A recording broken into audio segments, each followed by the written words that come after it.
Okay. I want to support the acknowledgement that we're on Aborigine land. Always was, always will be. After I finished art school, which Liza was also present at, and I got sort of headhunted to a fashion jewellery company, and that was where I started working with feathers extensively, and I probably worked there for about 5 years in the Gowings building. And then I set up my own studio on Enmore Road. I got a shop front and extensively worked in beaded work and, and feathers, also. In my beaded work, people love it, still love it, and I still have a beading desk at my studio and still make beaded work, so, my bangles and... So yes, so people do like it, and at that stage, I think my first foot into sort of art jewellery was when I got interested in how people used to happily wear those fur stoles that we laugh and giggle at with their heads and their paws. And people would walk around happily with those. They'd wear the rabbit's feet on their chests. And then we all went ugh, ugh, ugh. And I did, some work with the lucky claws, I called them, the bird's wings with a bird claw, brooches, and the stoles. Owl feather stoles with the bird claw, one bird claw, and then one wing on each side of the body. And I looked at that work and I really like it, and I'm always saying, I must do that again, but I never seem to get round to doing things again. I did in 1999, the Newtown had this program, it was called Walking the Streets, where they asked street shops within Enmore Road, King Street, to allow an artist to decorate their window.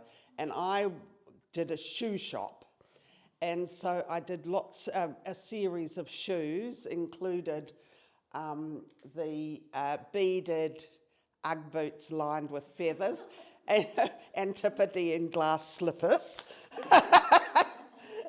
Which, did a little tour, those ones did. But that was where the first work I did using a dead bird was a pair of thongs where I decorated with lorikeet feathers that I found on the street, the lorikeet from the street in Newtown, and that was called roadkill. So that was the first pair of, first kind of 3D feathery, wild feather work. While I was in Enmore Road, I was involved in the, performance work and did quite a few dances where we had, for every year, there was a theatrical event where I did dances, and I've lost the name of what they were called, and dress dances, which was fun, and so lots of feathers and beads and that sort of thing. And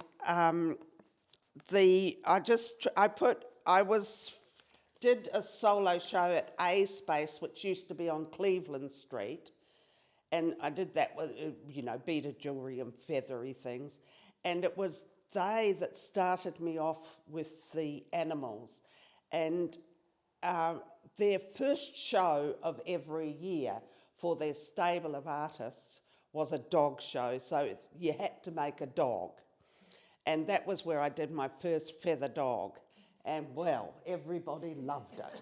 So I haven't looked back. I've been doing dogs and cats and goodness knows what. And the animals, sort of along the same trajectory of that work. In 2009 at the Tin Sheds was another point of difference where I had my friends, Vijo and Philip, who I had the they had trapping the Indian minor birds, and they had the traps, and they were, so I think they caught 110 Indian minor birds in their garden, and they gave me the carcasses, and I had them all professionally taxidermied, and for the Tin Shed show, I did Minor Messiah. That was the name of the show, which was all Barbie dolls decorated with minor bird feathers. So, it was well received, but it was funny because although my submission had said I was going to taxidermy and blah, blah, blah, of course, 2 days before the show opened, we don't know, we think we're going to have to cancel because we don't know whether it's ethically, right. And who was it? Animal Liberations threatened to protest out the front. But it was interesting because it was Indian minor birds, so much hated by the, by all bird lovers really, and Sydney-siders. Anyway, in 2010, I got a residency at the Sargent Gallery in Wanganui in New Zealand, and it was 3 months. And it was at that time that the plane landed on the Hudson River, and everybody, the pilot was so wonderful, he was, saved everybody and all that sort of thing. But nobody discussed the fact that the reason he had to land on the river was because of bird kill. Bird strike, that's the expression, yes. So it's a bird strike, but people don't say that. They don't say, and I always say, why didn't he fly up, down, left, right, instead of hitting the birds? Then he wouldn't have had to land on the river. But, of course, people say he was driving at 500 k's an hour and the birds are flying at, 20 k's. So he's upon them before he sees them. So, he has that excuse. But he did kill, I think it was 10 birds or 15 birds. It was quite an extensive, right into a flock. Anyway, so then I did the planes, the feather planes, which I really like, but yeah, but I've stopped doing those now, I confess, because I've sort of moved along.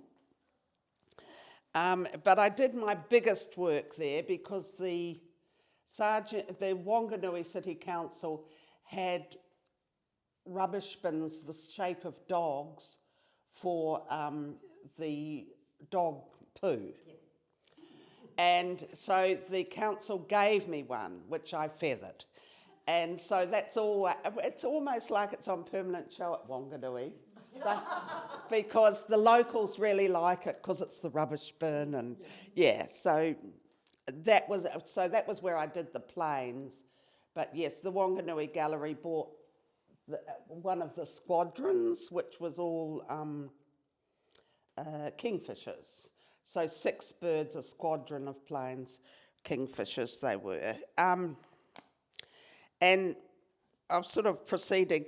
In 2014, at Solander Gallery, which is one of the galleries I've shown at extensively over the years in New Zealand, I was in the world of wearable art and I did my cockatoo dress. What was it called? Sulphur-crested frockatoo.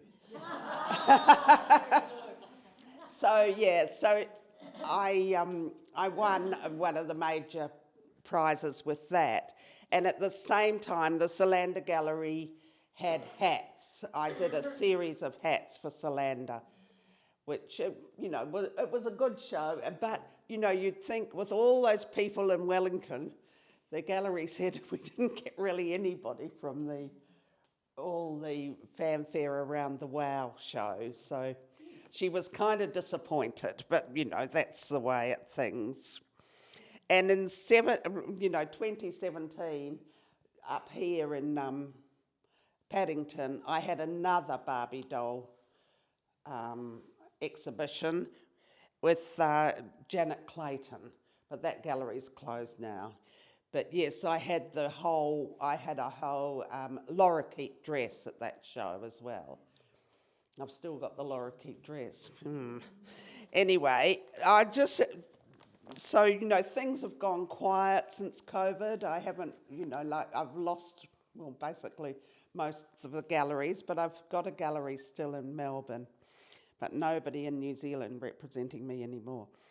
Anyway, I've got down here the names of the work as sort of a combination of the, these ones I think are called, Maggie Kits, Maggie Kittens, magpie. So I try and do whatever the bird and the animal sort of melded together to make the title.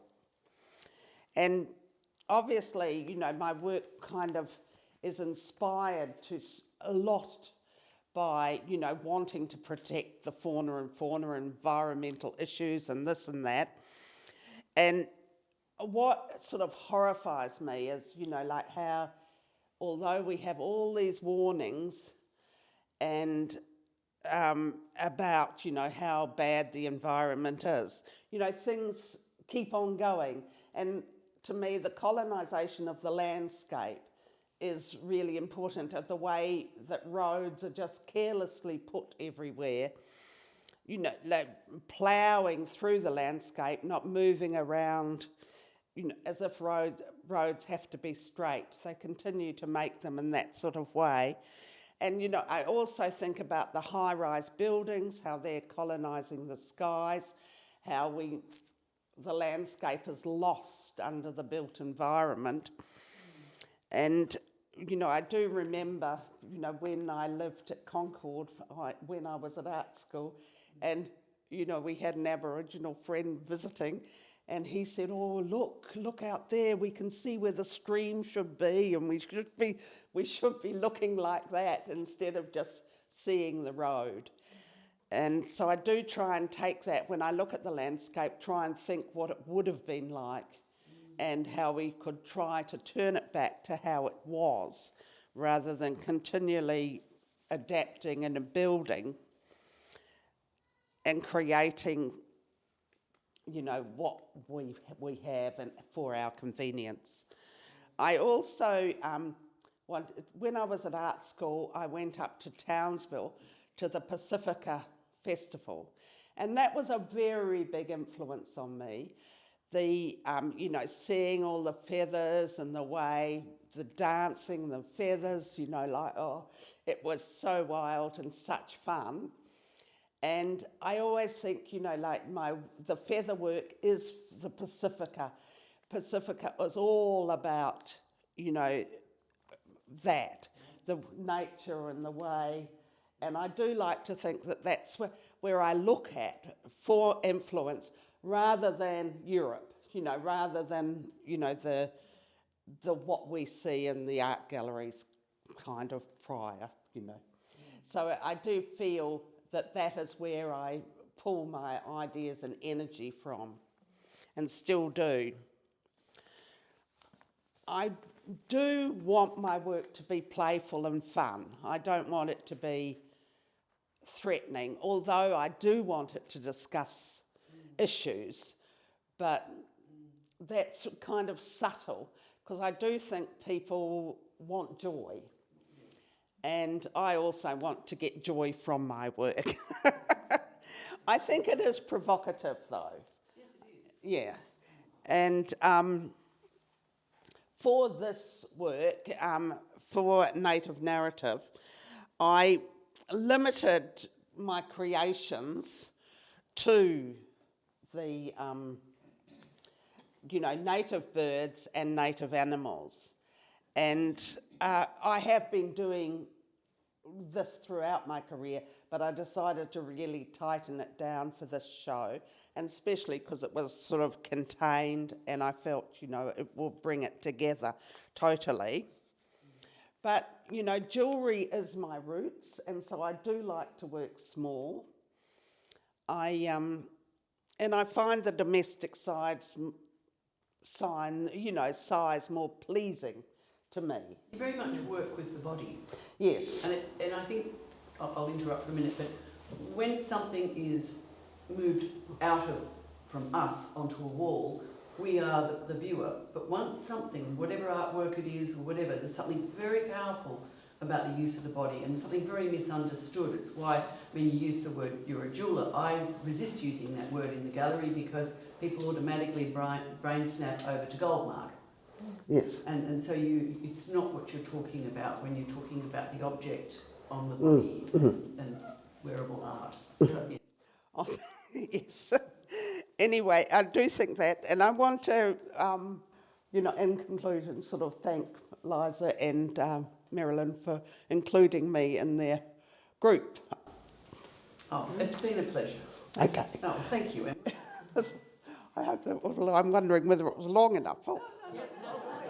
We'll chat on that.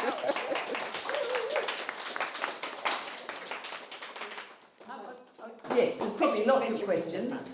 I believe you were involved in a project where you were the mentor to a younger artist. Oh, yes. Yes. What can you tell us about that? I can sit and... Please. There's Mariko, who's not here today, came from Germany because he was so excited to see my work. And, it's just very unfortunate that I can't pay him. And of course he's having terrible time now because he has to do his 88 days in the country. So... You could love that, it could be. Yeah, but he can't get a job. He can't get a job here and he can't get a job there. And he got a job in Goulburn, but Goulburn's not country. What, it's not qualified as country? No. So, anyway, so that's... But yes, we're working with him and we're going to put in... We put in a work at the Bermagui Sculpture Prize where we made a fishing net and feathered and decorated, feathered the fishing net together. And we're doing the same sort of work again, to put a submission in for the Sculpture by the Sea. So, yeah, fingers crossed, but Was another question? Yes, Emily, I'm concerned about the avian flu and the effect that that's having on our native birds. And I know that sometimes people bring you birds, and I'm wondering if this will affect your work.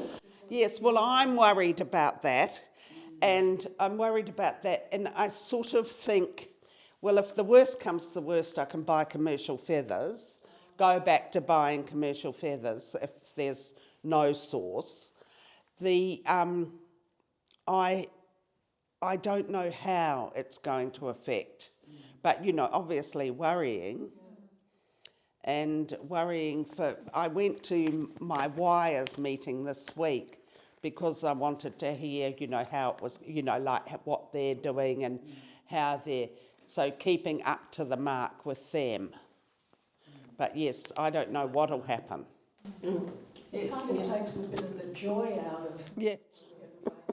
It does take the joy out, but it's so, like, if you wanted to be on point, if you wanted to be talking about what we need to talk about, and I'll interrupt for a few seconds and try and, what I love about both these shows, what brings them together, apart from the fact of the joyous colour, they both resist the darkness to bring us light, but they talk of darkness, and they're not bringing us down. So this is objects from the queer... Oh, Lucy, now I've been saying it all week and I've got it wrong. Objects from the queer utopia... Thought forms. Sorry, thought forms. I just needed the right word. Thought forms from the queer utopia imaginarian. And just looking at these works here and bringing it together, they sing beautifully, both exhibitions together. And what it's done for me from both exhibitions, I was talking about this with Lucy earlier, and you brought it out in your conversation, it's the conversations that we're not having. We all desire things to be different. And it's through, I think, voices like this artist that ask us the question, what conversations aren't we having? We know we can react against something and we know what we don't want, but can we define what it is that we do want, and can we work towards that? So, and often when you're talking about something like you're talking about the built environment, and in the back of this building, the street behind wends its way, and it's called Stream Street because that was a stream. And we're sitting over a stream, we turned it into a sewer, then they turned it into a stormwater and they piped it. And Sydney always moved around them, but it destroyed them anyway. And it's just sort of this conversation about what you know, you're considered a bit of a weirdo if you've gone to a big idea. Like, why can't we build our built environment to incorporate the topography and the stuff? And you think, oh, well, you're in pixie land, you know, and you're going to fix the birds, or you're going to have a utopian, well, it's not possible. But when are we going to have the conversations where what we want is difficult? Anyhow, that's me bringing these two shows together, and I really honour the fact that they both leave the light there on for us. And a couple of people have said that, it's not my own thing, and it was particularly Terence Malone who came to visit, who's a friend of Lucy's, where, you know, the amount of light that she's left here, and you leave the light in the humour, because most people walk away with such a big smile on, and hopefully as it ticks away, you know, that it goes off quietly a little bit later. Oh yeah, birds, oh death, oh yeah. So there was you had a question. Did you ever get into taxidermy? I did for a wee while, but it wasn't my favourite. I found I didn't enjoy doing it. So, you know, like I used to pay people. I find it better to pay somebody. And I don't have the confidence in my own taxiderming. It's sort of rather messy. Are there many people who do it? Well, if there's, what's her name down in Melbourne, but she does that, yeah, she does that freeze-dry method, which is theory. I mean, I think it's quite much easier because they just leave the meat and the bones and just freeze it dry. So make it, but I believe that's what she does. Okay. Lindy, you mean Lindy? No, she does the bones and yeah. What's her name? She does jewellery as well. She does DeVille. Julie DeVille. Julie DeVille, good. Yeah. It's the appropriate name. Yes. Could I put in a small, I don't know, it's like mini criticism. To me, minor birds, you know, the right ones are the wrong ones. I don't think any bird should suffer. I really No. don't. Yes.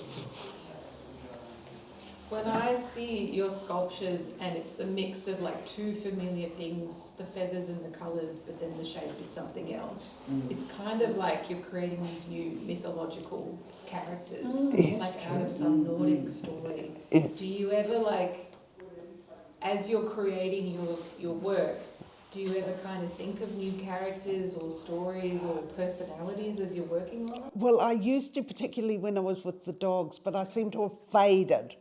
Recent, you know, like more recent. I don't sort of personify them so much. Well, what about your Egyptian one? That whole Egyptian thing that you did? Yeah, at the tin sheds, yeah. Oh, gee, that. Yeah.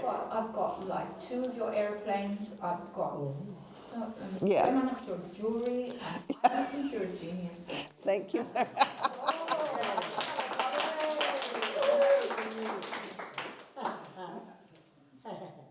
And talking about genius, did your brush with fame, I don't know if you met with Billy Connolly, but being on his program, Yes.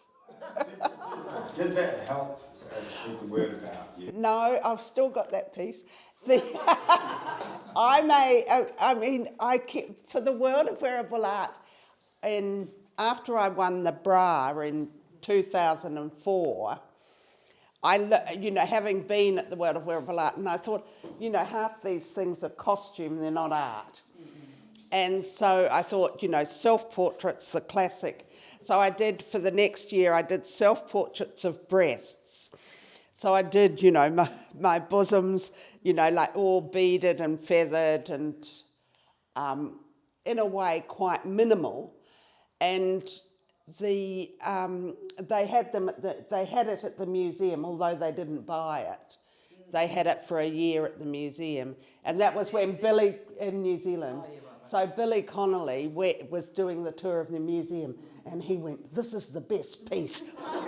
Put his nose right in. He's a quirky guy, yeah.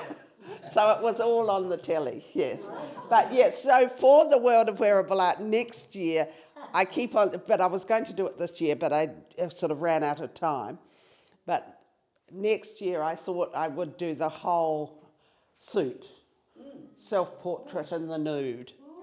But, hey, I haven't even started. I've only thought about it. Just a small one. No, it has to be wearable. Oh, it has to be It's wearable art, yes. So it has to be size 12. Very good. Are there any more questions or comments, if you'd like to, an observation of the show? Yes, I want to make a comment. Emily once rejected a really beautiful feather I found. One day. She said, "Oh, that's just a pigeon." Just a pigeon. Oh. Are there any feathers that you would love to work with that you've never been able to get? Well, like there are certain birds that you're not allowed to, of course.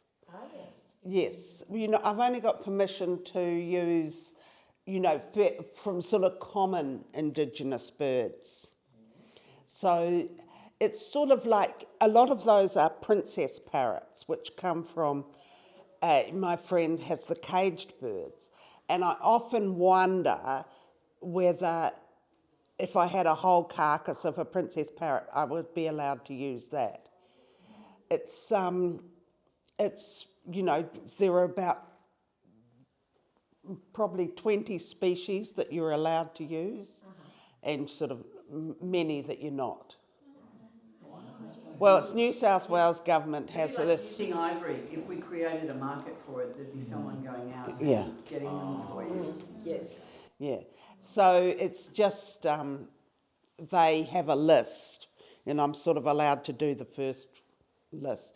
But in Sydney, it's mostly lorikeets and cockatoos. And see, a lot of when I did the cockatoo dress, my friend who lives in Canberra, and they were chewing on the power lines and dropping dead.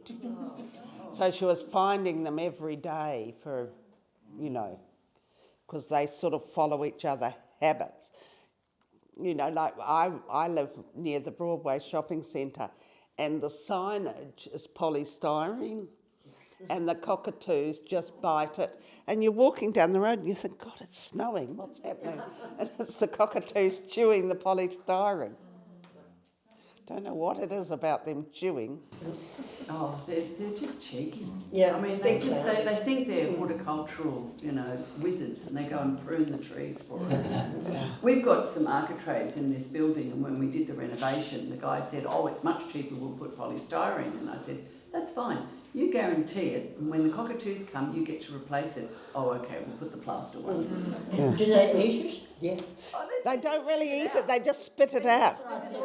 And they pull the zinc off roofs. They'll just go along and take the lining off a roof and Even putty from around a window. Yes, I'll pick that out. The guy came home and he said he couldn't believe it, the window wasn't there anymore. And they were just sitting there going, yes, you say, they don't eat it, they spit it out. Are you allowed to use black cockatoo? Well, I have used one.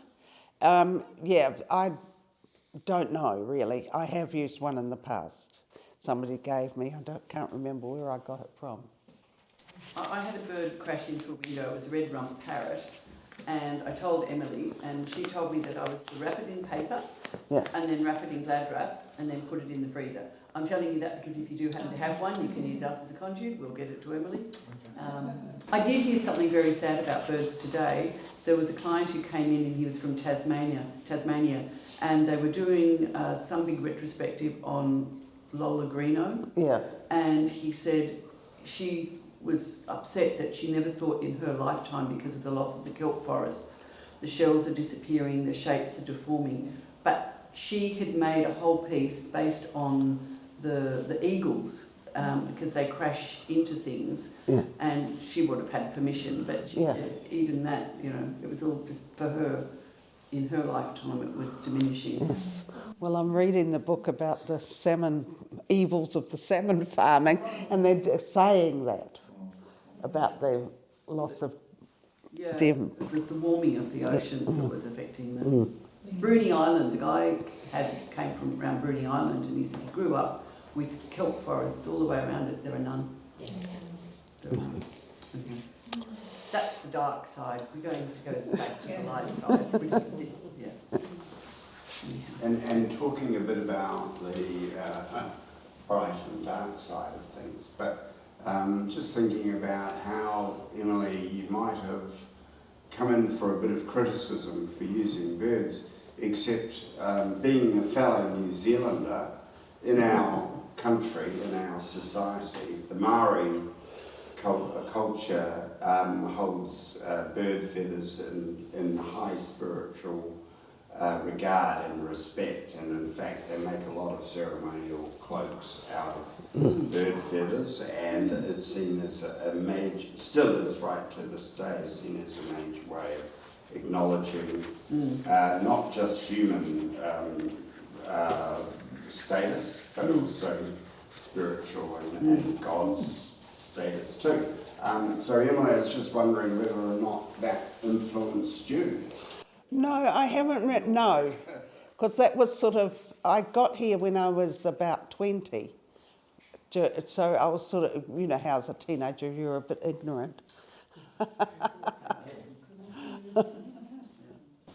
Well, I think we might bring it to a close, and I'd like to thank you all for coming, and please, there's some wine, tea and water in the other room, and at 2 o'clock we'll be changing over. 3 o'clock. 3 o'clock, it's 2 o'clock's come and gone. I live in another timeline. Lucy Chikuti, who's at the back here, who's the artist of these works here, will be giving a talk and having an informal conversation. So you're most welcome to stay. Please enjoy some tea and